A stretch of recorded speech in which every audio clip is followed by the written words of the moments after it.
Hello students. सो अब हम further आ गए 3.1 के आगे, 3 मॉड्यूल के आगे सब मॉड्यूल्स में। So we will discuss in continuation with the conduction of electricity.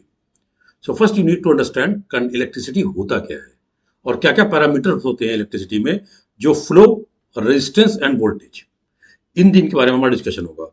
तो बहुत क्लियर चीज है कि इलेक्ट्रिसिटी एयरक्राफ्ट के लिए बहुत इंपॉर्टेंट होती है, बिकॉज यू नो एयरक्राफ्ट में 2 इंजन होते हैं। ये इंजन आपके एसी और डीसी, मैं एसी और डीसी इसलिए कह रहा हूं, some aircraft are there which produce the और which generates the DC also. Very simple. आपके यूजर एसी हो सकते हैं, आपके यूजर डीसी हो सकते हैं, कोई प्रॉब्लम नहीं है। अगर आपने एसी जनरेट किया, आपको डीसी चाहिए, तो आप उसके लिए क्या करेंगे, रेक्टिफायर लगा देंगे, डीसी बन जाएगी। वही अगर आपने डीसी जनरेट की है, डीसी जनरेट की है किसी एयरक्राफ्ट ने, प्राइमरी वोल्टेज सोर्स, तो उसको आप इन्वर्टर के थ्रू एसी में कन्वर्ट कर सकते हैं। एयरक्राफ्ट में जो पावर सोर्सेस होते हैं, पहले इसको समझिए थोड़ा सा। मैं इसका ब्रीफ बताना चाह रहा हूं कि एयरक्राफ्ट में जो पावर सोर्सेस होते हैं, ठीक है, वो और यूजर जो होते हैं, वो आपके एसी सोर्स, डीसी सोर्स, दोनों ही होते हैं। फॉर एग्जाम्पल, एयरक्राफ्ट में एसी जनरेट हो रही है, अगर आपका एयरक्राफ्ट का इंजन फेल हो जाए तो एयरक्राफ्ट बैटरी पे चला जाता है, बैटरी डीसी जनरेट करती है, और इसको क्या करते हैं हम, इन्वर्टर के थ्रू एसी में ले लेते हैं। सिमिलरली अगर आप बात करेंगे कि अगर कोई भी आपका डीसी सोर्स है, इन्वर्टर के थ्रू अगर आप एसी ले रहे हैं, तो एसी सोर्स है, उसको डीसी बनाने के लिए आप कर रहे हैं रेक्टिफायर का यूज करेंगे। सो यहां से हम कंटिन्यूएशन में स्टार्ट कर रहे हैं conduction of electricity. Now, electricity can be conducted through solid, liquid and gas. It even pass through the vacuum. बहुत क्लियर है कि अगर आप इलेक्ट्रिसिटी बात करेंगे, इलेक्ट्रिसिटी आपकी किसी भी मीडियम से पास हो सकती है। ये सॉलिड हो सकता है, लिक्विड हो सकता है, गैस हो सकता है। Electric current is a movement of valence electron. If you remember, last theory में मैंने बताया था कि only valence electron take participate in the conduction and chemical reaction. क्यों? वो फ्री होते हैं, फ्री होते तो कुछ भी कर सकते हैं। Solid, particularly metal, have valence electron with weak covalent bond are excellent conductor. अगर आप याद करें, मैंने मेटल, सेमीकंडक्टर और इंसुलेटर में डिफरेंस बताया था, तो वैलेंस इलेक्ट्रॉन की थ्योरी वहां पर डिस्कस हुई थी। और आगे फर्दर मॉड्यूल में, मैं इसीलिए बार बार बोल रहा हूं आपको, आप हमारे चैनल को देखते रहिए, सब्सक्राइब कीजिए। कोई चीज मिस करेंगे तो आगे फर्दर आपका जो इन कंटिन्यूएशन लिंक होगा, कि कई सारी चीजें मॉड्यूल्स में रिपीट भी हुई हैं। यहाँ पर जो चीजें रिपीट हुई, कुछ चीजें ऐसी हैं जो डिटेल डिस्क्रिप्शन में वहां रिपीट हुई, यहाँ पर नहीं भी हुई है। इसलिए आपको सारे ही मॉड्यूल देखने होंगे। आप इसको ज्वाइन कीजिए, इसको लाइक कीजिए, सब्सक्राइब कीजिए और शेयर कीजिए। So, liquid metal possess of same characteristics. Some not metallic liquid also conduct electricity by ionization of their molecules. बहुत क्लियर है कि आपकी इलेक्ट्रिसिटी में क्या चीज ट्रेवल करेगी। कोई भी अगर करंट फ्लो करा तो क्या चीज, इलेक्ट्रॉन फ्लो करेंगे। फ्री इलेक्ट्रॉन तभी फ्लो करेंगे। फ्री इलेक्ट्रॉन नहीं है तो फ्री इलेक्ट्रॉन को जनरेट करना पड़ेगा। नॉन मेटेलिक जैसे बात करें, ग्रेफाइट, ग्रेफाइट वैसे आपका नॉन मेटेलिक सब्सटेंस है, बट उनकी 2 लेयर के बीच में एक वीक का आपका कार्बन बॉन्ड होता है, 2 लेयर को जोड़ता है। वो आइदर टेम्परेचर और विद करंट वो ब्रेक कर जाता है, और आपका क्या होता है, इलेक्ट्रिसिटी फ्लो करना शुरू हो जाती है through the graphite also. Okay, so that's why non metallic also can conduct. Now, water for example ionize when electricity applies on it, ion carry the electric current. ऐसे वाटर के बारे में बात करेंगे तो ऐसे लगेगा नहीं, फ्लो नहीं करिए, but water particle get ionize. Ionize means ion में टूट जाती है, positive and negative ion. So gases are typically good insulator. यहां पर बात आ जाती है, गैस आपके सबसे अच्छी इंसुलेटर होती है, बट उससे ज्यादा अच्छी इंसुलेटर क्या होता है, वैक्यूम होता है। बट बात क्लियर है, गैस में भी अगर आयोनाइजेशन होगा तो आपकी आपने देखा होगा लाइटनिंग स्ट्राइक्स होती हैं, कैसे आप करंट ट्रेवल करता है, वो गैस के पार्टिकल को आयोनाइज करता, मतलब उसके एटम को आयंस में ब्रेक कर देता, positive negative. But some gases also ionize and carry the current, specially presence of large electromotive force such as lightning. तो जब लाइटनिंग होती है तो क्या होता है आपका, वो गैस पार्टिकल आयोनाइज हो जाता है, इसीलिए आपके गैस के थ्रू भी इलेक्ट्रिसिटी ट्रेवल कर जाती है। अब आ जाते हैं हम इलेक्ट्रिकल टर्मिनोलॉजी के ऊपर। इलेक्ट्रिकल टर्मिनोलॉजी ये आपका 3.3 का कंटिन्यूएशन यहाँ से शुरू हो जाता है। 3.3 सब मॉड्यूल है जो आपका। पिछला वाला जो था मॉड्यूल अभी आपने देखा, वो लास्ट जो स्लाइड्स थी उनके बारे में डिस्कशन हुआ है। अब आ जाइए कि सबसे पहले मोस्ट कॉमनली यूज प्रीफिक्स कैसे मेजर करते हैं, मेगा, किलो, मिली, माइक्रो। ये आपको पता होना चाहिए कि what is the raise to the power. अगर आप मेगा की बात करेंगे, 10 रेस टू द पावर 6। कई बार पूछ लिया था। Kilo means 10 raise to power 3। Milli means अब आ जाते हैं माइनस की पावर में, 10 रेस टू पावर -3। माइक्रो में 10⁻⁻⁶। ये 4 आप याद रखेंगे। इन 4 में कई बार ऐसे ही आपके क्वेश्चंस पूछ जाते हैं और लोग इसमें सिंपली क्या करते हैं, मिस्टेक्स कर ही देते हैं।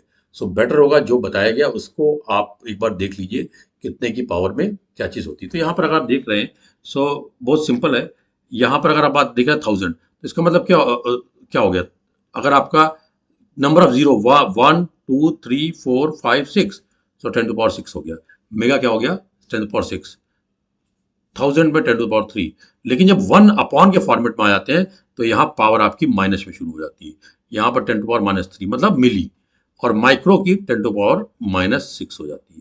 तो ये बहुत क्लियर है आपका कि इसमें आपका number of power with ratio पर डिपेंड करता है कि अगर 1 के टर्म में है तो आपका ये माइनस में चला जाएगा और नहीं तो आपका प्लस में रहेगा। ओके, अब conventional flow and electron flow, ये बहुत शॉर्ट में बता रहे हैं आपको कि कन्वेंशनल फ्लो इलेक्ट्रॉन फ्लो में क्या डिफरेंस है, क्योंकि ये आप हम जो पढ़ते हैं that is a electron flow, but there are two called conventional current and electron theory. Conventional current और इलेक्ट्रॉन करंट एक दूसरे के अपोजिट फ्लो में रहता है, ठीक है। जिस फ्लो में आपका इलेक्ट्रॉन ट्रेवल कर रहा है, कन्वेंशनल करंट उसके अपोजिट में रहेगा। सो ये आप इसको समझ लीजिए। और जहां भी आपके इलेक्ट्रॉन ट्रेवल करेंगे वो किसी ना किसी फोर्स से ट्रेवल करेंगे, तो वो फोर्स क्या कहलाता है, इलेक्ट्रोमोटिव फोर्स। इलेक्ट्रोमोटिव फोर्स में क्या होता है, वो डिफरेंट पोटेंशियल पर होता है और हमेशा करंट आपका हमेशा आप देख लीजिए हाई पोटेंशियल से लो पोटेंशियल तक ट्रेवल करता है। तो हमेशा आपका जो बैटरी का पॉजिटिव टर्मिनल है वहां से हम एरो दिखाते हैं, जैसे कि आप यहाँ पे देख रहे होंगे ये एरो, ये आप एरो देख पा रहे हैं, तो इसका मतलब ये पॉजिटिव टर्मिनल है। तो हमेशा हाई पोटेंशियल से लो पोटेंशियल, कभी ऐसा नहीं होता है कि ऐसे ट्रेवल करे, ये नहीं होता है, ठीक है। सो इसका मतलब बहुत क्लियर है कि हमेशा करंट हाई पोटेंशियल से लो पोटेंशियल तक ट्रेवल करता है और बिना ईएमएफ के आपका बैटरी में या कोई भी वायर में कोई करंट नहीं फ्लो करेगा। You have to put some EMF.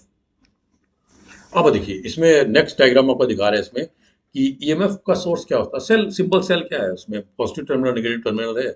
आपने एक बल्ब कनेक्ट किया जो उसकी पोटेंशियल से जल सकता है, वायर से कनेक्ट कर दिया, इल्यूमिनेट हो गया। वैसे अगर आप बल्ब लेकर खड़े रहिए वायर लगा के, नहीं करेगा, इसका मतलब there must be some electromotive force. So conventional current theory was first developed and advanced by Benjamin Franklin, who reasoned that current flow out of positive source into the negative source or an area lacked abundance of charge. So अभी हम आ गए conventional flow. The notation assigned to the electric charge was positive for the abundance of charge and negative for lack of charges. Okay, so it seems natural to visualize flow of current as begin from positive to negative, ज्यादा से कम की तरफ जा रहा है, ठीक है। अब आ जाइए, electron flow was actually happen where the abundance of electron flow out of the negative source and area that lacks of the electron और पॉजिटिव सोर्स। सो खैर इसके बारे में आपको बता दिया कि what is the difference conventional and electron flow. अब हम आ जाते हैं, एक बड़ा बढ़िया एग्जांपल दिखाया गया है। इसमें क्या है, ईएमएफ का इंपॉर्टेंस बताया गया। ईएमएफ का इंपॉर्टेंस क्या है कि अगर आपका एक रिवर है, रिवर में पानी जो बह रहा है वो कैसे बह रहा है, वो करंट है। सो अब रिवर में पानी कहां से बढ़ेगा, अगर आपका माउंटेन हाई पोटेंशियल पर है और आपका प्लेन लो पोटेंशियल पर, सो हाई से लो की तरफ बढ़ेगा। तो इस डायग्राम में ये बताया गया current flowing from high potential to low potential, the EMF और पुश और pressure felt in the conductor that ultimately moves the electron flow. इसका सिंबल क्या होता है, ईएमएफ का ई से डिनोट करते हैं, ई से इसको डिनोट करते हैं ईएमएफ को। अब across the terminal aircraft battery voltage can be measured by the 12 volt और 24 वोल्ट। मैक्सिमम एयरक्राफ्ट में जो बैटरीज होती है आपकी यूज होती हैं वो 12 वोल्ट 24 वोल्ट इस टाइप इसी रेंज की बैटरी आपकी यूज होती है। एयरक्राफ्ट में 2 बैटरी होती है, एक मेन बैटरी होती है, एक इमरजेंसी बैटरी होती है।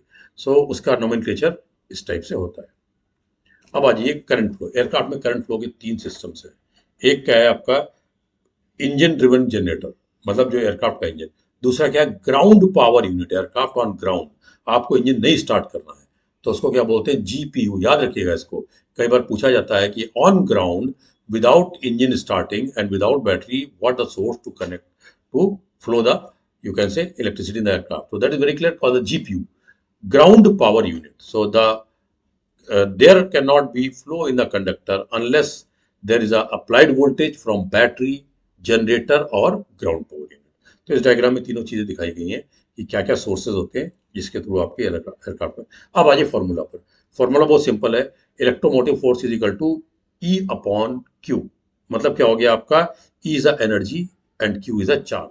एनर्जी को जूल में मेजर करते हैं और चार्ज को कूलम में मेजर करते हैं. बहुत छोटी चीज है बट कई बार इनकी यूनिट्स तक पूछ ली जाती है कि आप ईएमएफ को कैसे रिप्रेजेंट करोगे. तीन ऑप्शन दे दिए, वोल्ट, जूल, कूलम. अब ईएमएफ की बात करेंगे तो ईएमएफ वोल्ट में होगा. अब आप एनर्जी की बात करेंगे तो जूल में होगी और चार्ज की बात करेंगे तो वो कूलम में होगा. तो ये आप इसमें इतना टेक अवे रहेगा आपका कि आप you have to know the their units at least. अब आइए, ये एक बहुत अच्छा एग्जांपल दिया है. इस एग्जांपल में बताया गया है कि how current flows, but you know very well now. तो इसमें एक टैंक का लेवल हाई दिखाया गया है, इसका हाई दिखाया गया है, इसका लो दिखाया गया है. So difference in pressure exist in two tanks, water flow until two tanks are equalize. तो इसमें अगर आप इसको खोलेंगे तो आपका हमेशा हाई से लो की तरफ आपका वाटर फ्लो करेगा. तो ऑलरेडी इसके बारे में डिस्कशन हो चुका है. सो आप समझ चुके हैं कि क्या चीज, क्या थियरी इसकी होती है. So that is very clear. Current. अब आ जाइए करंट पर. ईएमएफ आ गए, अब आ जाइए करंट पर. करंट क्या है? Electron in motion make up electric current. Okay. Electric current is usually referred as current और current flow no matter how many electrons are moving. कुछ भी मूव करेगा, चाहे मिली एम्पियर हो, चाहे एम्पियर हो, चाहे जितना भी हो, बट करंट फ्लो कर रहा है. Current measurement is a rate at which charge flow through some regions और स्पेस और कंडक्टर. ओके. हाँ. अब ये फिर वही बात आ गई जो मैंने पहले आपको बताया था कि what are these electrons. These electrons are called free electrons which are describe earlier also कि लूजली बाउंड होते हैं देन पेरेंट एटम से. ये आपके फ्लो कर जाते हैं और इलेक्ट्रिसिटी में पार्टिसिपेट करते हैं. Loosely bound electron can easily motivated to move in the direction when external force such as battery is applied to the circuit. So ये हमारा जो डिस्कशन था ये इलेक्ट्रॉन, उनके फ्लो के बारे में, कन्वेंशनल और आपका करंट के बारे में था, और इसके अलावा ईएमएफ के बारे में था, इसके अलावा करंट के बारे में था. अब आ जाइए, आई इज इक्वल टू का formula, I is equal to Q upon T. Okay. So Q charge होता है, टी टाइम होता है. इसका मतलब बहुत क्लियर है कि the greater amount of charge moving through the conductor given amount time to translate into the current. Okay.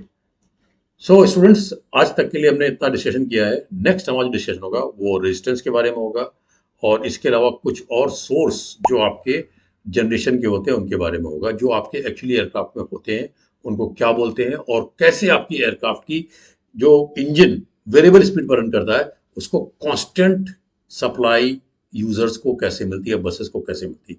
उसके लिए एक टर्म है, उसको बोलते हैं CSD या IDG. उसके अंडरस्टैंड. ठीक है. ओके. Thank you.